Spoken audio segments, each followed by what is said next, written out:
Hola, ¿qué tal? 10 de la mañana en La Habana, capital de todos los cubanos, y le invito a que se quede con nosotros para que conozca lo que ha sido noticia en las últimas horas.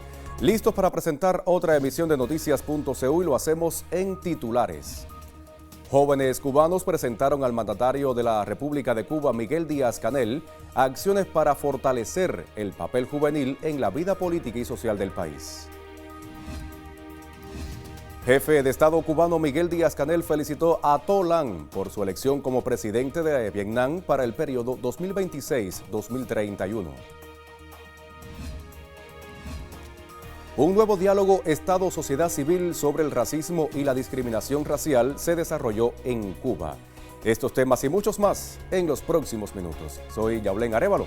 Ya comenzamos.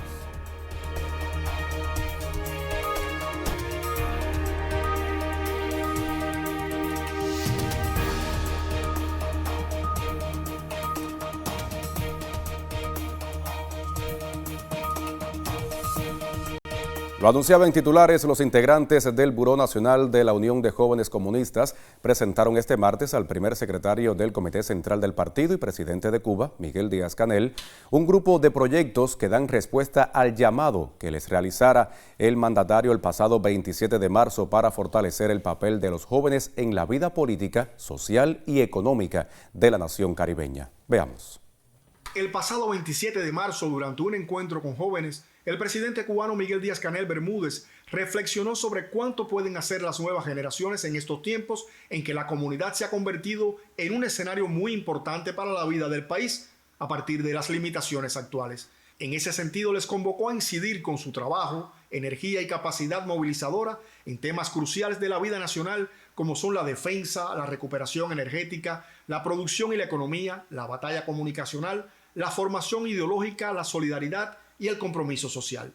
Apenas 11 días después, en un nuevo encuentro con la dirección del país, los jóvenes presentaron su respuesta. Se trata de 7 proyectos que dan salida a las misiones encomendadas a través de una red juvenil comunitaria y que han sido elaborados en colaboración con ministerios, organismos y otras instituciones de la nación. Para que a través de esta red juvenil pues tenga salida los 7 proyectos que vamos a estar liderando en las comunidades a través de brigadas que van a responder a cada uno de esos proyectos. La coordinación de la red juvenil estará integrada por los representantes de los consejos populares y la intención es que la dirija un joven líder. Zona Joven Segura, Voltaje Juvenil, Tu Aporte Cuenta, Código Joven, Aquí con mi Barrio, Conciencia Joven y Cuba Viva se llamarán estos proyectos que buscan fortalecer el papel de los jóvenes en la vida política, social y económica de la mayor de las Antillas.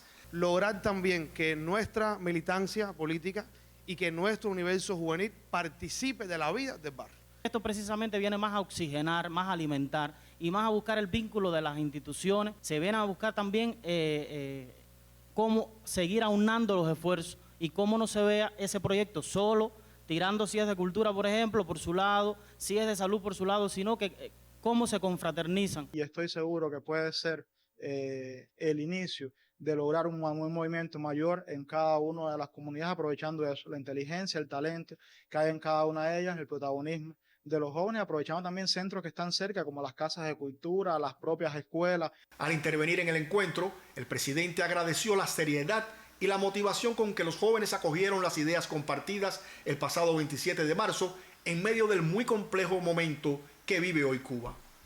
Pero si nos preparamos en medio de una coyuntura tan compleja, después vamos a estar preparados para todos los retos.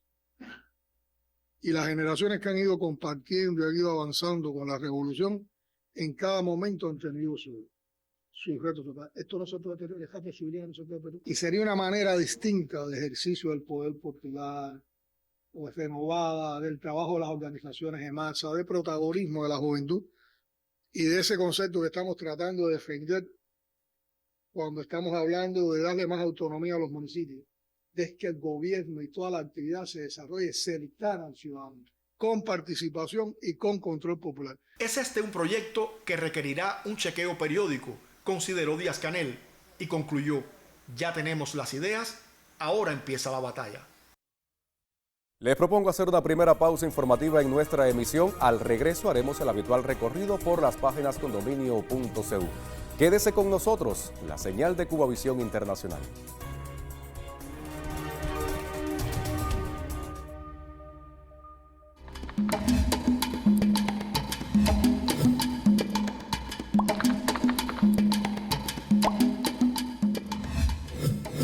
Sí hay bloqueo, sí se ha recrudecido, sí nos enfrentamos a una guerra económica, sí nos desprecian, sí nos intoxican vulgarmente, obscenamente y cargados de odio en las redes sociales.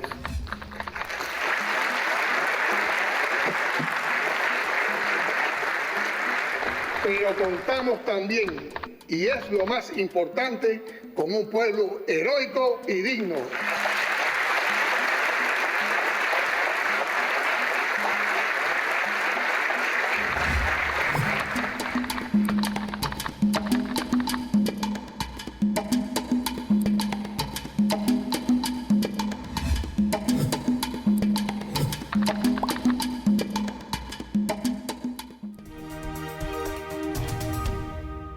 Ya volvemos. Momento de abrir en pantalla sitios digitales con dominio.cu, otros temas que marcan la agenda informativa en Cuba. Vamos a comenzar nuestro recorrido por el periódico Granma. En su edición digital informan en titular: Díaz-Canel felicita a Tolan por su elección como presidente de Vietnam para el periodo 2026-2031. El primer secretario del Comité Central del Partido y presidente de la República, Miguel Díaz-Canel Bermúdez, trasladó las más sinceras felicitaciones al compañero Tolan, secretario general del Partido Comunista de Vietnam, quien fue elegido por la Asamblea Nacional como presidente de la República, en una votación que reflejó el apoyo total de los 495 diputados presentes. Asimismo, el mandatario cubano ratificó la voluntad y el firme compromiso de continuar impulsando las históricas y especiales relaciones de hermandad, solidaridad y cooperación que unen a nuestros países, afirmó. A su vez, el primer ministro Manuel Marrero Cruz y el canciller Bruno Rodríguez Parrilla congratularon al recién electo primer ministro de la República Socialista de Vietnam, Le Minh Hung, a través de sus cuentas en la red social X. Vamos a continuar nuestro recorrido por la red de redes. Lo hacemos ahora en el sitio del Ministerio de Relaciones Exteriores. Informan en titular: embajador de Cuba presenta cartas credenciales al presidente de Pakistán. En ceremonia oficial en el Palacio Presidencial Aiwan Exar, el embajador de la República de Cuba, Damián Cordero Torres, presentó sus cartas credenciales al honorable presidente de la República Islámica de Pakistán, Asif Ali Zardari. Durante el breve encuentro, el posterior al acto oficial, el embajador cubano agradeció al presidente pakistaní la hospitalidad recibida desde su llegada y el rechazo permanente de su gobierno al bloqueo estadounidense contra Cuba en Naciones Unidas. De igual manera, comentó brevemente la difícil situación que enfrenta la isla ante el recrudecimiento del bloqueo. Por su parte, el presidente pakistaní reafirmó las relaciones de larga data amistosas entre ambos países, agradeció el apoyo de Cuba en materia de salud y educación, incluidas las becas de estudios de medicina, y comentó sobre el potencial de cooperación en salud, biotecnología y turismo, así como la colaboración en los foros multilaterales. Vamos a continuar nuestro recorrido, lo hacemos ahora por Prensa Latina. Informan en titular: partidos del sur de Asia expresan solidaridad a Cuba, y ampliamos esta información. Partidos comunistas, obreros y de izquierda del sur de Asia instaron a los gobiernos de la región y el sur global al respaldo firme en apoyo a Cuba, asediada por Estados Unidos. Ustedes lo saben. En una declaración patentizaron el llamado en apoyo a la nación caribeña el Partido Comunista de la India Liberación, los partidos comunistas de Pakistán, Sri Lanka y de Nepal, y también el Partido de los Trabajadores de Bangladesh. Los firmantes del documento reconocieron asimismo la resistencia inquebrantable del pueblo cubano y confiaron en que Cuba no se rendirá. Señalaron que mientras la revolución cubana continúa defendiendo su soberanía frente a la intensificada agresión del imperialismo estadounidense, sus organizaciones están unidas para exigir el fin inmediato e incondicional del ilegal bloqueo económico, comercial y financiero de Estados Unidos contra Cuba de más de 6 décadas. Ya con esta información ponemos el punto final al recorrido que hacemos por las páginas con dominio.cu. Les sugiero que se mantenga en sintonía. Hacemos una breve pausa. Quédese con nosotros que ya regresamos.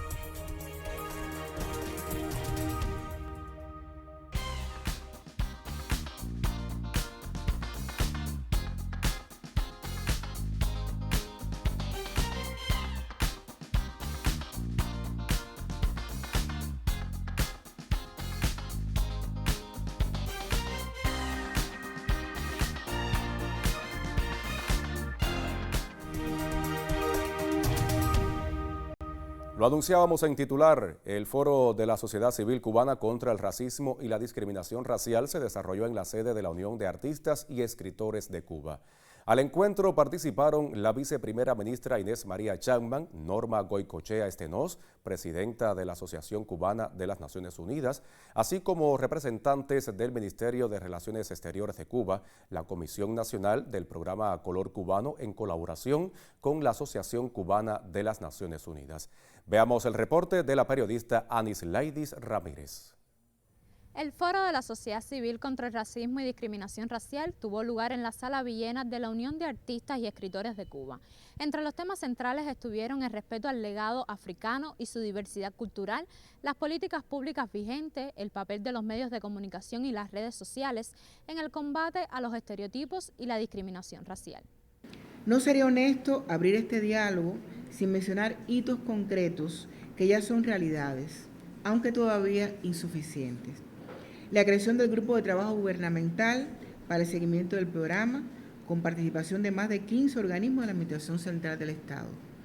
La aprobación del decreto sobre la comunicación social y luego la Ley de Comunicación Social, que sanciona explícitamente los mensajes y prácticas discriminatorias por motivos raciales en los medios. La formación obligatoria de temas de racismo estructural para cuadros del Ministerio del Interior, para jueces, para fiscales y educadores, con más de 12.000 profesionales capacitados hasta el 2025. La creación del Observatorio Cubano contra el Racismo y Discriminación Racial, el Observatorio Color Cubano, y por tanto, con gestos cotidianos de exclusión o miradas que hieren o las oportunidades que se niegan por el color de la piel, bueno, entonces tenemos que seguir enfrentando esas brechas que todavía quedan, que se han hecho análisis en el propio programa Color Cubano. Entre 2018 y la actualidad, Cuba recibió 38 recomendaciones del Comité de la ONU sobre el informe de racismo y la discriminación racial. De ellas, 35 están en total o parcialmente implementadas, lo que representa un 92% de su cumplimiento. Forma parte de la presentación del informe de Cuba ante el Comité para la Eliminación de la Discriminación Racial. Yo diría que es parte del ejercicio de calentar los motores para que nosotros allí podamos seguir enseñando, diciendo, defendiendo lo que ha hecho Cuba. ¿Pero qué es el programa Color Cubano? Sino una obra de reparación, una política pública que está dirigida a eliminar los vestigios de racismo y de discriminación por el color de la piel. Desde la Sala Villena de la UNIAD, la sociedad civil cubana ratifica que la lucha contra el racismo y la discriminación racial no se detiene, promueve, denuncia y sigue trazando caminos hacia una Cuba más justa para todos. Anislaidis Ramírez, Cubavisión Internacional. Muchísimas gracias, Anislaidi. Con este reporte finaliza nuestra emisión de Noticias.cu. Los dejo ahora en buena compañía para ofrecerle el acontecer deportivo con Jesús Muñoz y también Arián Alejandro. Soy Yaulén Arévalo. Gracias por acompañarnos.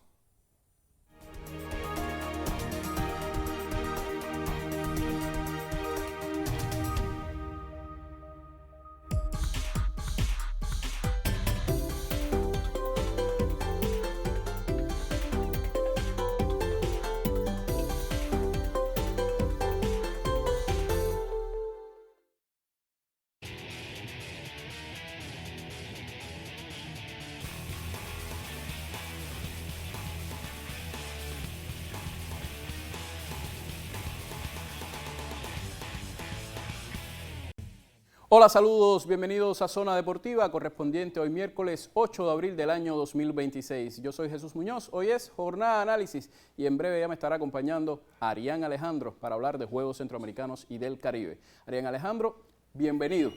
Cuba al reto de los Juegos Centroamericanos. Una vez más, México y Colombia, los grandes rivales. Los grandes rivales, saludos para ti, buenos días Jesús, saludar a todos los que están con nosotros a través de la pequeña pantalla en Zona Deportiva.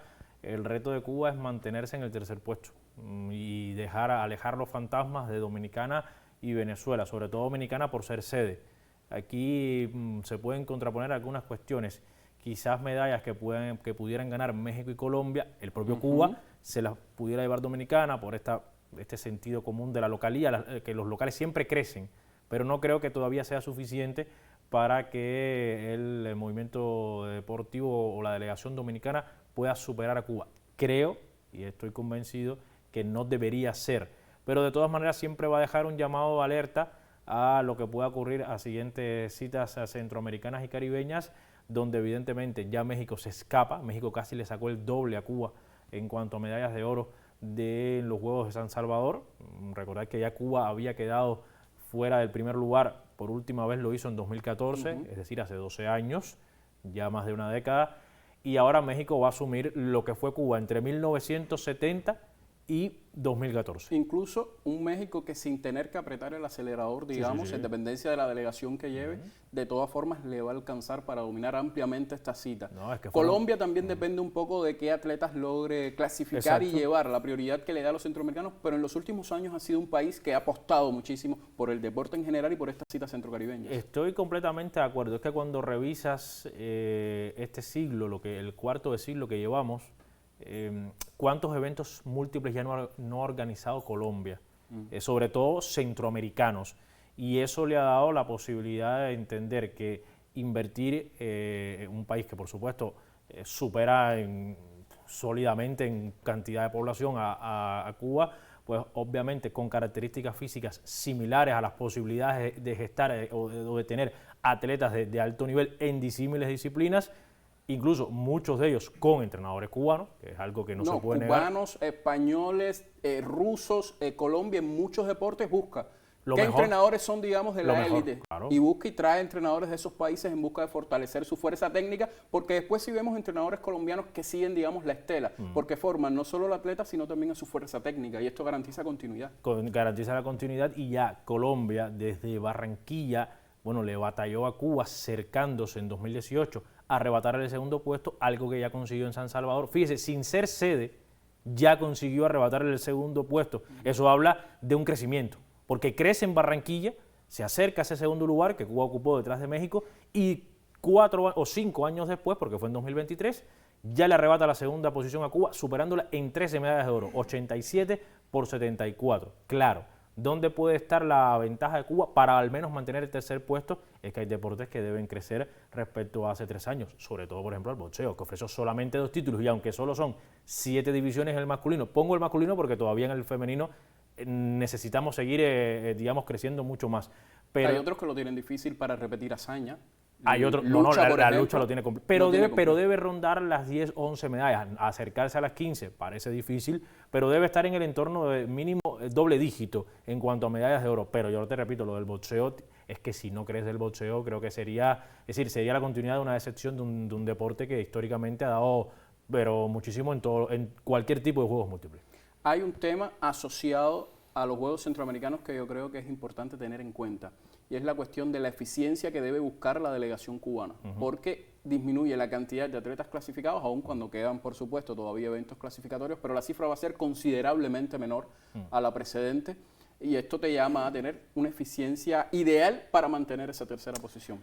O pelear la Colombia a la segunda, porque yo reitero, también depende de lo que logre llevar Colombia, aunque yo apuesto en que seremos terceros. Yo te iba a comentar eso cuando comenzábamos el debate, era ¿qué va a hacer Cuba? ¿Va a estar sufriendo más por ver acercarse al tercer puesto a Dominicana, o va a pelearle Cuba el segundo puesto a Colombia? Yo me decanto por la segunda opción. Yo creo que Cuba, dependiendo de esto que lleve Colombia, dependiendo también de cuánto puedan crecer deportes, hablábamos del boxeo, pero te mencioné el tiro deportivo, que es una de las disciplinas que más figuras lleva por Cuba, tiene 20 clasificados, y que lo de San Salvador, con figuras de talla mundial, olímpica, panamericana, quedó muy por debajo de las expectativas del tiro deportivo. Si hay crecimiento en ese deporte, pues la cosa cambia. Te propongo una pausa. Nos vamos ahora a otros temas. Continuamos con el balonmano y la serie de declaraciones del joven Freddy Lafontaine. A pesar de su corta edad, el habanero ha tenido logros importantes al estar insertado en circuitos profesionales en Europa. Además, fue parte del combinado nacional que estuvo el pasado año en el Mundial de la Especialidad, y luego también representó a Cuba en los Juegos Panamericanos Junior con sede en Asunción. Al respecto de estas participaciones y lo que significó también para este atleta, ofreció declaraciones al colega Eduardo Marrero. He tenido la oportunidad de representar al país, lo cual es un orgullo enorme para mí. El Mundial de Croacia realmente fue una de las experiencias más bonitas que he vivido en mi vida. Fueron lluvias de emociones, sensaciones, y más por estar ahí con tan poca edad, con un equipo increíble. No pudimos llegar a nada, pero solo el poder haber estado ahí, poder pisar esos escenarios, realmente para mí fue una sensación, una experiencia inolvidable. Tuve la oportunidad de participar en los Juegos Panamericanos Junior Sub-21, donde ya he tenido otro peso, ya he tenido otras responsabilidades. Pude obtener resultados individuales como el líder goleador, entre otras cosas, pero no me sentí satisfecho porque sabía que nosotros podíamos dar más, podíamos quedar en otro lugar. No se pudo en esa competencia, pero sé que se va a poder porque el equipo era increíble, teníamos una unión súper buena y nada, volveremos por más. Continuamos el análisis sobre Juegos Centroamericanos y del Caribe Santo Domingo 2026, un duro reto para el deporte cubano. Nos quedábamos con la pregunta, ¿no? ¿Qué sucederá? El reto de Cuba es acercarse o superar a Colombia y retornar al segundo puesto. Ya del primer lugar no hablamos, México creo que lo tiene reservado. Es triste, pero es así. ¿O estaremos atentos mirando hacia atrás para ver si Dominicana nos alcanza? ¿Qué puede estar ocurriendo?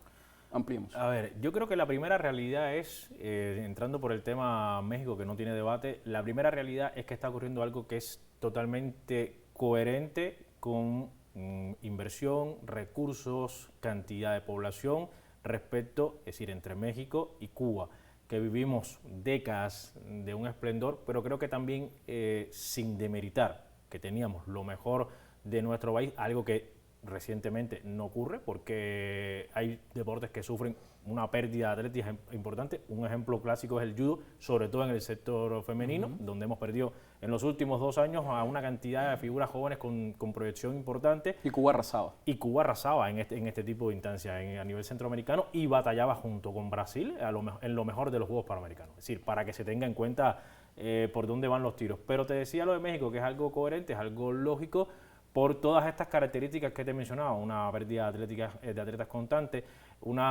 es decir, lo deprimido que están la mayoría de las instalaciones deportivas en Cuba, lo difícil que es alcanzar bases de entrenamientos para toda una gran cantidad de deportes se centran en las disciplinas más importantes, es decir, los deportes de combate, boxeo, lucha, judo, algunos deportes colectivos, que también ha caído la posibilidad de batallar por casi todos los títulos en la mayoría de los deportes colectivos, que es verdad que dan solo una medalla, que solo una, pero que Cuba a nivel centroamericano y caribeño estaba prácticamente en casi todos envueltos en las medallas, y sobre todo en las medallas de oro, algo que no ocurre ya con tanta frecuencia. Yo creo que el tema Colombia, a mí me da la impresión que no lo vamos a sobrepasar, porque creo que se lo ha tomado muy en serio el país cafetero, pero la batalla va a estar más con ellos que propiamente con República Dominicana, que por mucho que haya crecido, sigue dependiendo en esta ocasión del crecimiento que pueda tener por ser sede. No creo que, porque incluso no va a reflejar la realidad de lo que es todavía Dominicana, hablando en cuanto a delegación deportiva,